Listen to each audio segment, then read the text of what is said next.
Bonjour! Le soleil brille et pourtant on va aborder un jeu qui parle de rêve et qui parle de nuit, de lune, d'étoiles. C'est le Angel Dreams Oracle de Doreen Virtue et Melissa Virtue. Alors, c'est un oracle que j'ai découvert à Londres. Honnêtement,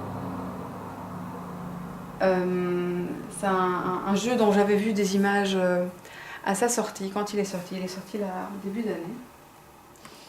Il n'y a pas la date évidemment, je sais pas. Mais il est sorti il y a très peu de temps, quelques mois, tout au plus. Et quand il est sorti, bah oui, j'ai eu la curiosité d'aller voir un petit peu les images, etc. Et je sais pas, il me plaisait beaucoup, on va dire physiquement. Esthétiquement parlant, il me plaisait beaucoup, je trouvais les images très belles, mais je me disais mais quelle idée d'avoir créé un rêve, un jeu autour des rêves, genre quand tu tires une carte, quand tu fais un rêve que tu comprends pas, alors tu dois faire un tirage pour mieux le comprendre avec cet oracle là. Je trouvais ça bizarre, quoi. C'est vrai que faire un tirage peut nous aider à trouver les significations de notre rêve, puisque de toute manière, rêve ou tirage, ce qui s'adresse à nous, c'est notre inconscient. Mais je voyais pas pourquoi le faire avec un jeu en particulier, pourquoi créer un jeu spécial rien que pour ça. Alors c'est là que, en arrivant à Londres et en allant dans la boutique ésotérique où j'ai trouvé cet oracle-là, je l'ai feuilleté, j'ai regardé les cartes, et flash quoi. Il m'a trop plu, donc je me suis dit, ok, dès que je rentre chez moi, je me l'achète, parce qu'en fait, à Londres, il était quand même 3 € en plus que sur Internet. Je l'ai acheté sur Book Depository. Et donc, je l'ai acheté, et puis je l'ai reçu, et je l'adore. Et j'avais pas du tout compris le concept de ce jeu, parce que c'est pas du tout... L'idée du jeu n'est pas du tout de tirer des lames pour mieux comprendre ses rêves, c'est pas du tout ça. C'est plutôt un oracle tout à fait classique, qui s'adresse tout simplement à notre inconscient, comme le font les rêves.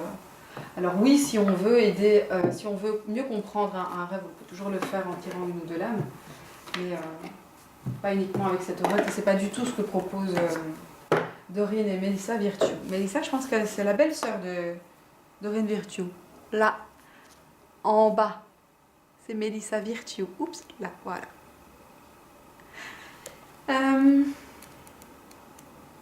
Alors donc, le petit livret, toujours avec Hay House.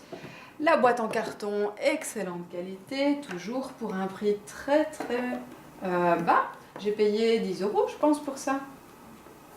Ce qui est vraiment bon marché. Oui, une dizaine d'euros, peut-être 11 €. Donc le petit livret, comme toujours. Alors le livret commence avec ici une table des matières qui réfère des cartes. Les cartes ne sont pas numérotées, donc elles sont triées dans le livret par ordre alphabétique. Ensuite, comment travailler avec l'oracle.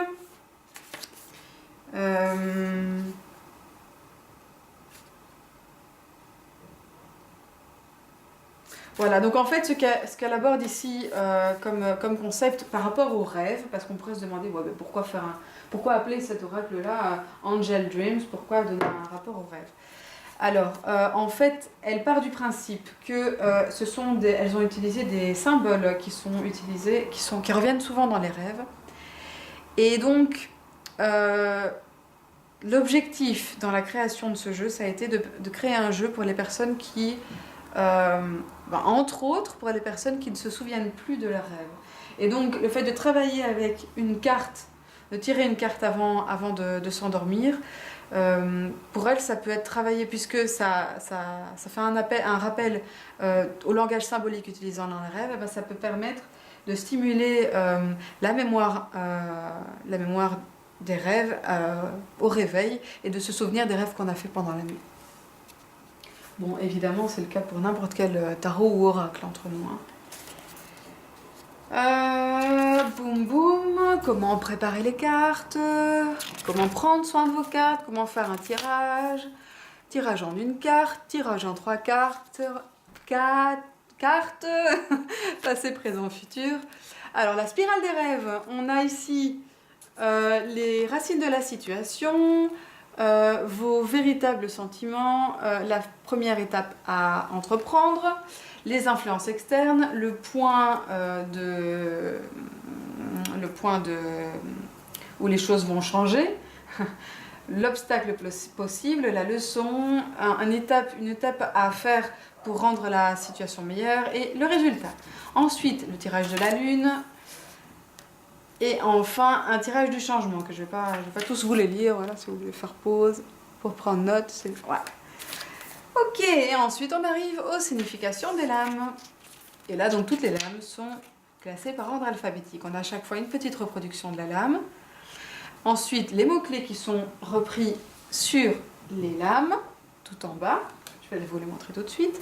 Et ensuite, quelques mots d'interprétation de la lame. Et ensuite, on finit aussi par des significations additionnelles pour aider à l'interprétation pour les personnes qui n'ont pas d'inspiration concernant une lame. Ça peut être intéressant quand on se sent bloqué et qu'on a tiré une lame et qu'on ne sait pas trop à quoi ça se réfère.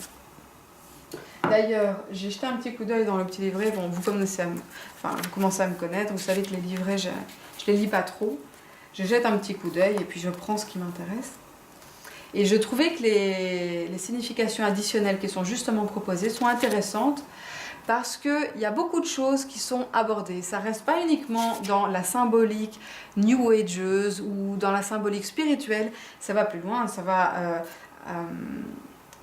les significations additionnelles parlent parfois de choses, d'expériences physiques, etc. Le stress, plein de trucs, plein de possibilités d'interprétation si jamais on se sent bloqué dans un tirage. Alors, pour vous montrer la lame, je vais faire un petit zoom. Voilà, donc moi évidemment elles sont plus classées par ordre alphabétique puisque je les ai déjà mélangées, etc. Et que honnêtement, j'avais pas le courage de les classer par ordre alphabétique, même pour vous, même si je vous aime beaucoup. Je me suis dit que ça irait comme ça. Alors, donc je vous laisse regarder le dessin de la lame. À chaque fois on a le titre, le nom de la lame et ensuite quelques petits mots d'interprétation en dessous.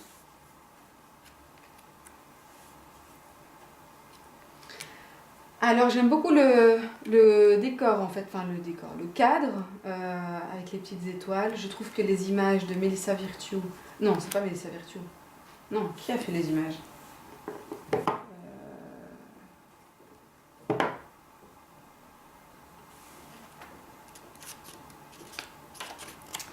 C'est Melissa Gay, G-A-Y.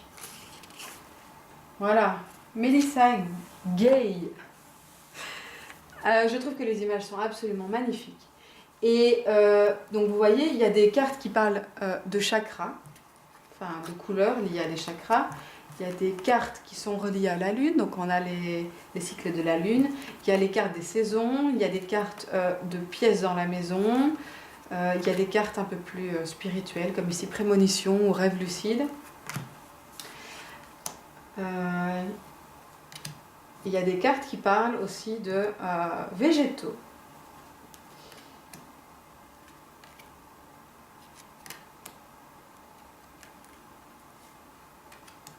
Est-ce qu'on voit bien là? Et enfin, il y a des cartes qui parlent de minéraux. Alors on pourrait aussi se dire, oui mais bon, c'est un jeu un peu bizarre parce qu'il y a un peu de tout, c'est un peu un fourre-tout ce jeu. Des couleurs, des chakras, des pierres, des plantes, des cycles lunaires, etc. Oui, mais en même temps, moi je trouve ça super intéressant. Alors c'est vrai que ça va pas, c'est pas un jeu qui a vocation à couvrir toutes les plantes ou toutes les pierres qui existent. C'est un jeu qui se sert de certaines d'entre elles pour aller plus loin, pour leur signification et des significations qui ont été associées par les auteurs à ces pierres et à ces plantes, ou couleurs, ou quoi que ce soit. Alors comme toujours avec Dorine Virtue, les messages sont très positifs, constructif, puisque elle est vraiment dans cette idée de pensée positive avant tout. Moi je les trouve super belles et j'ai de très bons résultats avec. J'aime beaucoup les utiliser et ouais vraiment c'est... Enfin, ce qui est fou c'est que les pierres qui ont été présentées dans le jeu, ce sont toutes mes pierres préférées. Les plantes présentées, je les adore.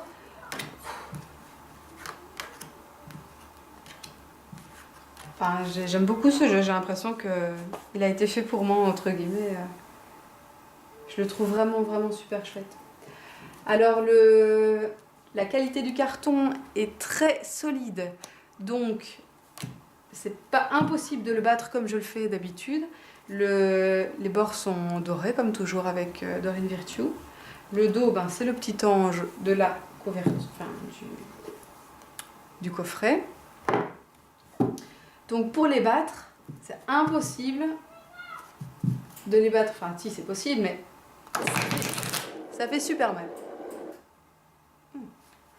Ça fait super mal de les battre comme ça. Donc on peut soit les étaler, c'est très simple parce que ça glisse bien.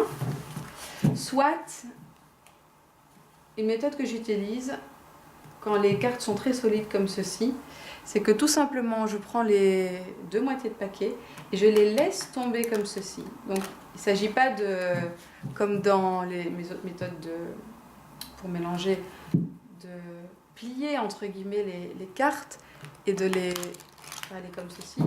Là c'est trop solide, on n'arrive pas, enfin en tout cas je n'arrive pas à les plier, donc je les laisse tout simplement tomber comme ceci. Et voilà, ça se mélange comme ça. Vous voyez, on trouve toujours une solution pour mélanger les cartes comme on aime. Bien, donc voilà pour le Angel Dreams Oracle, qui est un jeu que j'aime beaucoup et qui est un jeu positif, dont les messages sont positifs et dont les messages sont avant tout spirituels. Donc c'est pas un jeu que je vais utiliser pour n'importe quel tirage. Donc c'est un jeu que j'utilise plutôt en guidance ou donc en guidance, c'est-à-dire après avoir fait un tirage avec un tarot, ou alors je vais utiliser uniquement ce jeu et je vais prendre quelques lames, un nombre de lames, par exemple 3, 5, peut-être 9 lames maximum, pour un tirage plutôt axé vers le domaine spirituel. Mais c'est pas un jeu que je vais utiliser pour d'autres domaines, uniquement avec ce jeu-là en tout cas. Je peux imaginer d'utiliser par exemple pour un tirage sentimental ou pour un tirage concernant le travail, j'en sais rien moi. Mais donc là il va être très intéressant, mais pas uniquement ce jeu-là pour faire un tirage qui n'est pas plutôt d'orientation spirituelle. En tout cas, c'est comme ça que moi je fonctionne avec lui. Évidemment, vous pouvez remarquer que ça fonctionne très bien pour vous, pour d'autres types de tirages. Chacun réagit différemment en fonction des supports. Voilà, j'espère que ce jeu vous aura plu. Si vous avez des commentaires, des questions, n'hésitez pas. Si vous le possédez et que vous avez envie de partager votre expérience avec ce jeu, n'hésitez pas également à poster un petit commentaire en dessous de la vidéo. Et d'ici à ma prochaine vidéo, portez-vous bien et plein de bonheur pour vous. Salut!